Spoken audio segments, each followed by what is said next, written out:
Night was falling over the city of Tangier when Tariq bin Ziyad stood on the seashore silently contemplating the crashing waves. Inside him was a struggle between the terror of the road ahead and an unbreakable determination. In the background, echoes of the conflicts that were sweeping Andalusia and the injustice that weighed on its inhabitants reverberated. The idea was forming in his mind that this conquest was not just an invasion but a message of justice and freedom. He received a summons from Musa bin Nusayr, the governor of Africa, who explained to him the plan of the conquest, stressing that the goal was not to rob or control but to establish justice and redress grievances. The conversation between them was full of confidence and certainty. Musa saw in Tariq the appropriate leader for this mission, and Tariq felt that this path was his destiny. Preparations for the crossing began, and when Tariq and his army reached the opposite coast, it was the moment of burning the ships, the moment that would be immortalized in history. Tariq stood before his soldiers, addressing them with fervor. "There's no longer room for retreating. The sea is behind you, and the enemy is in front of you. By God,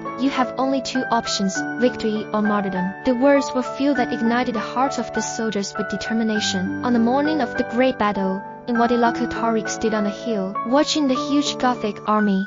The numerical superiority was clear, but Tariq relied on his military intelligence. His plans were well thought out, and the enthusiasm of his army was invincible. In the midst of the battle, the scene was majestic. The sounds of swords, the screams of soldiers, and the image of Tariq leading his soldiers with exceptional courage enabled the Muslim army to penetrate the enemy lines and turn the tide of the battle. After the victory, Tariq and his army entered Andalusia. The scene was moving. The locals watched with caution and anticipation, but Tariq's words were clear. "We came to you with justice, not with the sword. Our religion commands us to be merciful. You will see nothing but good from us." A new phase in the life of Andalusia began. Villages and cities began to open their doors in peace, and Tariq's dreams began to come true. In a quiet moment, Tariq stood among his advisors, talking about his vision for the future of Andalusia, his dream of it becoming a beacon of knowledge and tolerance. The final scene hints at the dawn of a great civilization in this land that embraced diversity and justice. Tariq looked at the horizon as if he saw the future clearly and large before him.